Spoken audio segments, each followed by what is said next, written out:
اب آخر کے اندر بات کہتا چلوں کہ سیرت میرے بھائیوں کہنے سننے کا نام نہیں ہے، سیرت اپنی زندگیوں کے بنانے کا نام ہے۔ برا نہیں مانے گا، دل کے کان سے سنیں۔ آج اس وقت ہمارا ملک مسلمانوں کی بد اخلاقی کی وجہ سے جس سطح پر پہنچ چکا ہے، ایسے سیرت کے جلسے اور سیرت کے سننے کے بعد میں ہمیں مسلمانوں کے ساتھ نہیں بلکہ برادران وطن کے ساتھ بھی صحیح اسلام پیش کرنے کی ضرورت ہے۔ میں دور نہ جاتے ہوئے ایک سیمپل دے کر کے میں آگے اپنی بات کو بڑھاؤں گا، ذرا بیدار ہو جائیے تھوڑا۔ یہ آخری مجلس سے پتہ نہیں اس کے بعد کے اندر پھر سیرت کے عنوان پر کب ملتے ہیں ہم۔ کانگریس کے بھوتپورو اور سابق ممبر آف پارلیمنٹ حضرت مولانا اسرار الحق قاسمی رحمت اللہ علیہ فرماتے ہیں، میں کانگریس کی میٹنگ نمٹا کر کے جا رہا تھا، سامنے ایک چائے کا گلہ 2002 کا، اس وقت ملک کے اندر گجرات جل رہا تھا، میں بیٹھا، قریب کے اندر مزار تھا، 2 ہندو آئے، چادر چڑھائی، سجدے کیے، میں برابر دیکھ رہا تھا، میرے ساتھ کے اندر میرا ہم سفر بھی تھا، میں نے صبر تحمل سے کام لیا، دیکھتا رہا وہ گجرات کا منظر اور یہاں پر یہ سر تسلیم خم، لیکن میرے ساتھی سے رہا نہ گیا، اس نے کہا ذرا پوچھنا ہے۔ کیا پوچھتے ہو؟ کہا گجرات میں ہم کو مارتے ہو اور یہاں پر تم اپنے سر کو جھکاتے ہو، وہ بھی مسلمان ہے یہ بھی مسلمان ہے۔ اس نے کہا اگر یہ صاحب قبر جیسے اگر تم مسلمان بن جاؤ تو ہم تم کو بھی سجدہ کرنا شروع کر دیں گے۔ اسلام قرآن میں رہ گیا اور مسلمان قبرستان میں چلے گئے۔ آج ہم کس کو سیمپل اور نمونہ بتاوے؟ لقد کان لکم فی رسول اللہ اسوۃ حسنہ، کہ یہ سیمپل ہے۔ بقول مولانا سجاد نعمانی اپنی سیرت اور اپنا اخلاق کو بناؤ، یہ چھٹائی کا وقت آ رہا ہے میرے دوستو۔ ایمان مٹھی پر لینا کوئی آسان بات نہیں ہے۔ میں خطبات آزادی وطن ایک کتابچہ بزرگوں کی دعاؤں سے مرتب کیا ہے۔ چند سال پہلے مانگرول کے آستانہ سجادہ نشین میرے رفیق محمد فرقان صاحب سید نے سابق ممبر آف پارلیمنٹ شعلہ زن خطیب زمان مولانا عبید اللہ خان اعظمی برکاتی حفظہ اللہ تعالیٰ کو جب مانگرول کے اندر بلایا اور آستانہ کے اوپر رکھا،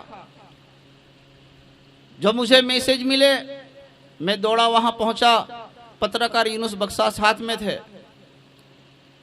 دھورا جی سے علوی صاحب بھی تھے، دھانگدرا کے مہمان تھے، کنڈلا کے بھی مہمان تھے۔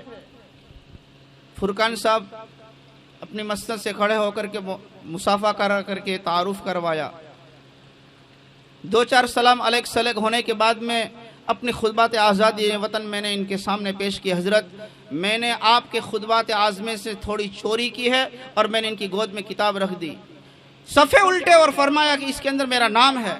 میں نے کہا ہاں اسی لیے تو میں نے آپ کے خطبے کو لیا ہے، میری طرف دیکھے اور پھر اپنے مشن کی طرف اشارہ کرتے ہوئے کچھ سجادہ نشین نے میرا تعارف کرایا۔ ایسے نرم لہجے کے اندر اس وقت مولانا عبید اللہ خان اعظمی نے فرمایا مولوی صاحب یہ زمانہ جو ہے فرقوں کے بٹنے کا نہیں ہے، یہ ہے قریب آنے کا زمانہ ہے، یہ کام کرو امت جو ہے آپ کو قبول کر لے گی انشاءاللہ، یہ کام کرنے کے ہیں۔ اس وقت میں نے اسی خطبات آزادی وطن کے فرمایا مولانا آپ نے یہ قصہ لکھا ہے، سکنتلا چندن دیوی کا قصہ، بنارس کا قصہ ہے۔ کیا قصہ ہے؟ عالمگیر کے زمانے کے اندر میرے ہم نام اس کا کوتوال تھا، اس نے ایک غیر مسلم عورت کے اوپر نگاہ اٹھا لی گناہ کی اور اس کو ڈولے میں بٹھا کر لے جا رہا تھا۔ اورنگزیب کے پاس شکایت چلی گئی، اورنگزیب نے کہا جب تک اس کا فیصلہ انصاف نہیں دوں گا میں کبھی بھی پانی نہیں پیوں گا۔ اس کے بعد میں چلتے رہے، بہت لمبا قصہ مولانا نے عبید اللہ خان اعظمی نے لکھا ہے اورنگزیب کے انصاف کا۔ اس کے بعد میں رفتہ رفتہ جس وقت یہ ہوا، ہاتھی کے ایک پاؤں کے اندر اس کے ایک پاؤں کو باندھا، دوسرے پاؤں میں دوسرے پاؤں کو باندھا، اور ایک ہاتھی کو ادھر چلایا، دوسرے ہاتھی کو ادھر چلایا۔ میں ہندوستان کی اس گنگا جمنی تہذیب اور آپس میں مساوات کی بات کر رہا ہوں۔ مولانا عبید اللہ خان اعظمی نے اس قصے میں آخر کے اندر لکھا ہے، جس وقت یہ انصاف دیا، وہ لڑکی اپنے ڈولے سے نکل کر کے حضرت کو اورنگزیب عالمگیر کو سجدہ کرنے لگی۔ کہا بیٹی، اللہ کے علاوہ کسی کے لیے سجدہ جائز نہیں ہے، جاؤ تم اپنے گھر پر آرام سے رہو۔ اور رام لال جو اس کا باپ تھا وہ بھی بالکل اپنے تاثرات پیش کرنے لگا۔ کہا تیرا گھر کہاں ہے رام لال؟ کہا میرا گھر یہاں پر ہے۔ اورنگزیب اس کے گھر پر گئے، بیٹی کو کہا پانی لا۔ فرمایا کہ کیوں ابا جی؟ پتا جی، بادشاہ کو پتا کہہ رہی ہے۔ کہا پانی کیوں مار؟ کہا اتنے دن ہو گئے، میں نے قسم کھائی تھی کہ میں پیوں گا نہیں، میرا روزہ تھا، آج میں نے اتنے دن کے بعد میں نے روزہ کھولا ہے۔ اور پھر شکریہ کا عالمگیر نے 2 رکعت وہاں نماز پڑھی رام لال کی اس چبوترے کے اوپر۔ وہاں سب کے سب غیر مسلم ہندو تھے۔ اتنا ان لوگوں کو لطف آ گیا کہ اس وقت سب نے مل کر کے اسی جگہ کے اوپر مسجد بنائی۔ فرماتے ہیں مولانا آج بھی بنارس کی سب سے بڑی مسجد اس رام لال کے چبوترے کے اوپر ہے۔ یہ قبروں کی بازاروں کی حفاظت کرنے والے اس وقت ہمارے سوراشٹر کاٹھیا واڑ کے اندر یہ کیا ہو رہا ہے؟ ہر جگہ کے اوپر کیا؟ ہم اپنی عقیدت کے ساتھ میں جب اپنے اخلاق کو چھوڑیں گے، اپنے اسلام کو چھوڑیں گے، اپنے عشق و محبت کو چھوڑیں گے، تو میرے بھائیوں پھر اللہ تعالیٰ کی طرف سے ہوائیں سے آئے گی۔ اس لیے آپس میں محبتوں کو بانٹو۔ یہ سیرت کے جلسے جو ہے آپس کے اندر عزتوں کو بانٹنے کے لیے ہے، اپنے برادران وطن کی خدمت اور ان کے سامنے اچھے اخلاق پیش کرنے کے لیے ہے۔ میں دور نہ جاتے ہوئے مجھے یاد پڑتا ہے حضرت علامہ سجاد صاحب نعمانی حفظہ اللہ تعالیٰ کو مانگرول ہم نے بلایا تھا۔ اس وقت میں ڈاکٹر جوشی ہمارے سامنے تھے۔ میں دوائی لینے کے لیے گیا تو ان کا کمپاؤنڈر کہہ رہا ہے ان کو، سر ان کو جانتے ہو، یہ کون آیا ہے؟ میری طرف اشارہ کیا۔ ڈاکٹر جوشی نے کہا کہ نہیں جانتا۔ فرمایا وہ فلانے اناؤنسر ہے جو مولانا سجاد نعمانی کے وہاں پر اس وقت ہمارے سوامی نارائن کے وہاں سے بھی تشریف لائے تھے، گرنار کے بھی منت آئے تھے، پورے کاٹھیاواڑ سے بڑے بڑے سادھو سنت آئے تھے۔ آنکھوں سے آنسو جاری تھے۔ مولانا نے جو کچھ اس وقت کے اندر تقریر کی تھی، اس وقت ڈاکٹر جوشی نے جو مجھے کہا اس وقت نہیں کہنا ہے، لیکن اس وقت میں نے اس اسٹیج پر کہا تھا کہ اگر اجمیر شریف کے پاس کے اندر سے اگر کوئی ٹرین گزرتی ہے اور اگر کوئی بغیر ٹکٹ کے وہاں ملتا ہے، بابو جو ہوتا ہے ٹی ہوتا ہے، وہ ظلم زیادتی نہیں کرتا، کہتا ہے خواجہ صاحب کی اجمیر شریف جانے دو، اس کے بعد میں تیرا نمبر لیتا ہوں۔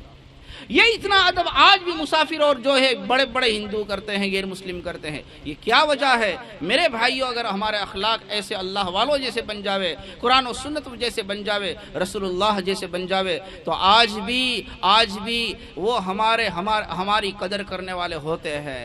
اس لیے ہمیں چاہیے کہ اسلام کی تعلیمات کو ہم بہت ادب کے ساتھ کہتے ہیں۔ ہماری مسجدوں میں کیا ہوتا ہے، ہمارے قرآن میں کیا ہے، ہمارے اسلام کی تعلیمات کیا ہے۔ حضرت والا نے کل کے مجلس کے اندر پورا اس کو کھول کر نقل فرمایا تھا، وَمَا أَرْسَلْنَاكَ إِلَّا رَحْمَةً لِلْعَالَمِينَ۔